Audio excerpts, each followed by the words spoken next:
अवसर जानी सप्त ऋषि आए, तुरत ही विधि गिरि भवन पठाए।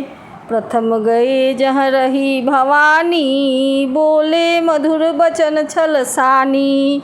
उचित अवसर जानकर सप्तर्षि आए और ब्रह्मा जी ने तुरंत ही उन्हें हिमाचल के घर भेज दिया।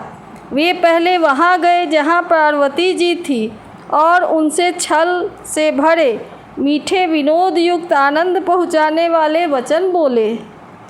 कहा हमार न सुने हो तब नारद के उपदेश, अब भा झूठ तुम्हार पन जारे काम महेश। नारद जी के उपदेश से तुमने उस समय हमारी बात नहीं सुनी, अब तो तुम्हारा प्रण झूठा हो गया, क्योंकि महादेव जी ने काम को ही भस्म कर डाला। सुनी बोली मुस्काई भवानी, उचित कहे हूँ मुनि बड़ विज्ञानी। तुम्हारे जान काम अब जारा, अब लगी शंभु रहे सबिकारा। यह सुनकर पार्वती जी मुस्कुरा कर बोली, हे विज्ञानी मुनि बड़ो, आपने उचित ही कहा। आपकी समझ में शिव जी ने कामदेव को अब जलाया है, अब तक तो वे विकार युक्त ही रहे। हमरे जान सदा शिव जोगी, अज अनवद्य काम भोगी। जो मैं शिव से ये अस जानी, प्रीति समेत कर्म मन बानी।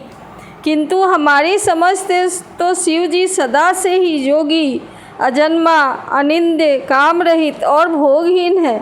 और यदि मैंने शिव जी को ऐसा समझकर ही मन वचन और कर्म से प्रेम सहित उनकी सेवा की है, तो हमारे पन सुनहु मुनीसा, करी ही सत्य कृपा निधीसा। तुम जो कहा हर जारे उमारा, सोई अति बड़े अविवेक तुम्हारा। तो हे मुनीश्वरों सुनिए, वे कृपा निधान भगवान मेरी प्रतिज्ञा को सत्य करेंगे।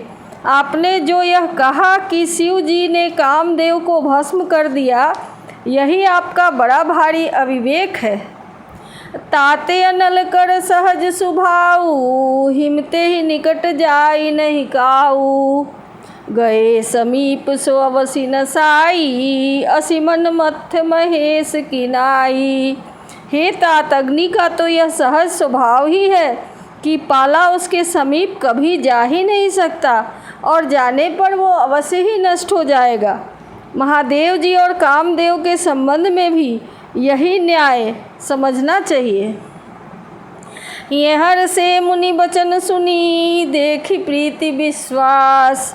चले भवानी ही नाई सिरा, गए हिमाचल पास। पार्वती जी के वचन सुनकर और उनका प्रेम तथा विश्वास देखकर मुनि हृदय में बड़े प्रसन्न हुए। वे भवानी को सिर नवाकर चल दिए और हिमाचल के पास पहुँचे। सब प्रसंग गिरिपति ही सुनावा, मदन दहन सुनी अति दुख पावा। बहुरी कहे उरति कर बरदाना, सुनी ही मुअंत बहुत सुख माना। उन्होंने पर्वतराज हिमाचल को सब हाल सुनाया। कामदेव का भस्म होना सुनकर हिमाचल बहुत दुखी हुए। फिर मुनियों ने रति के वरदान की बात कही। उसे सुनकर हिमवान ने बहुत सुख माना। हृदय विचारी शंभु प्रभुताई, सादर मुनि बर लिए बुलाई। सुदिन सुनख तनु सुधरी सोचाई, बेगी वेद विधि लगन धराई। शिव जी के प्रभाव को मन में विचार कर हिमाचल ने श्रेष्ठ मुनियों को आदर पूर्वक बुला लिया और उनसे शुभ दिन, शुभ नक्षत्र और शुभ घड़ी शोधवा कर वेद की विधि से शीघ्र ही लग्न निश्चय कराकर लिखवा लिया। पत्री सप्त ऋषिन सोई दीन्ही, गही पद विनय हिमाचल कीन्ही। जाई विधि 3 दिन सोपाती, बाचत प्रीति न हृदय समाती। फिर हिमाचल ने वह लग्न पत्रिका सप्तर्षियों को दे दी और चरण पकड़कर उनकी विनती की। उन्होंने जाकर वह लग्न पत्रिका ब्रह्मा जी को दे दी। उसको पढ़ते समय उनके हृदय में प्रेम समाता नहीं था। लगन बाची अज सबहि सुनाई, हर से मुनि सब सुर समुदाई। सुमन वृष्टि नभ बाजन बाजे, मंगल कलश दसों दिशि साजे। ब्रह्मा जी ने लग्न पढ़कर सबको सुनाया। उसे सुनकर सब मुनि और देवताओं का सारा समाज हर्षित हो गया। आकाश से फूलों की वर्षा होने लगी, बाजे बजने लगे और दसों दिशाओं में मंगल कलश सजा दिए गए। लगे संवारन सकल सुर, वाहन विविध विमान। होहि सगुन मंगल सुबद, करहि अप्सरा गान। सब देवता अपने भांति भांति के वाहन और विमान सजाने लगे, कल्याणप्रद मंगल सगुन होने लगे और अप्सराएं गाने लगी। शिवहि शंभुगन करहि सिंगारा, जटा मुकुट यही मोर सवारा। कुंडल कंकन पहिरे ब्याला, तन विभूति पट के हरि छाला। शिव जी के गण शिव जी का श्रृंगार करने लगे। जटाओं का मुकुट बनाकर उस पर सांपों का मोर सजाया गया।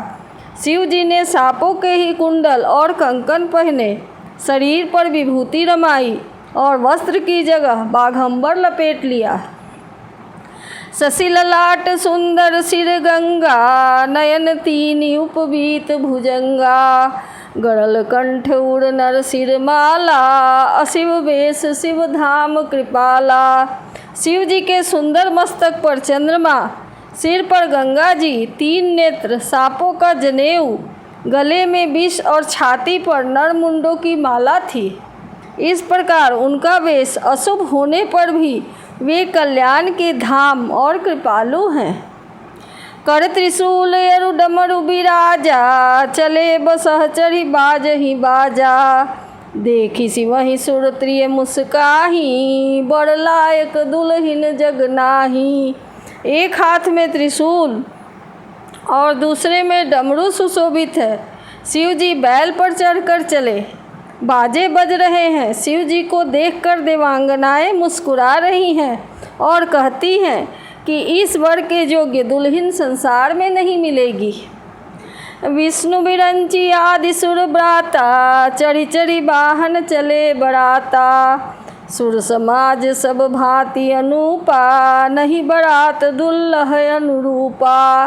विष्णु और ब्रह्मा आदि देवताओं के समूह अपने अपने सवारियों पर चढ़कर बारात में चले। देवताओं का समाज सब प्रकार से परम सुंदर था, पर दूल्हे के योग्य बारात नहीं थी। विष्णु कहायस बिहसी तबा, बोली सकल दिशिराज।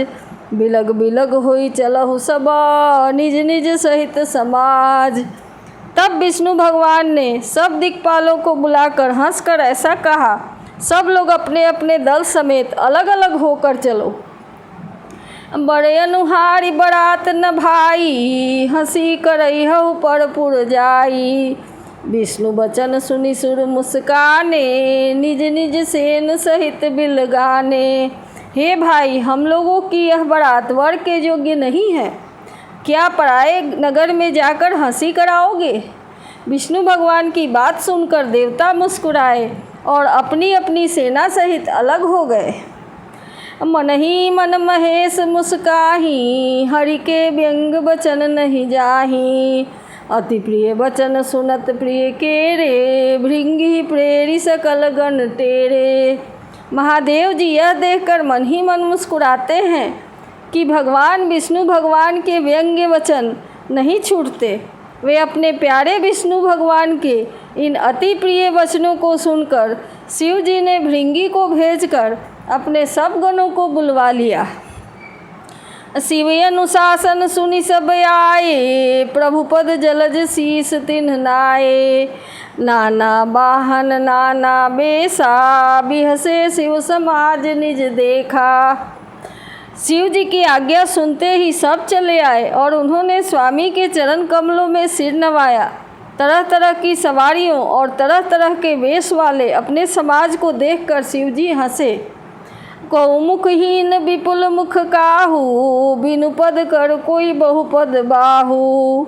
विपुल नयन को नयन विहीना, हृष्ट पुष्ट को अति तन खीना। कोई बिना मुख का है, किसी के बहुत से मुख है।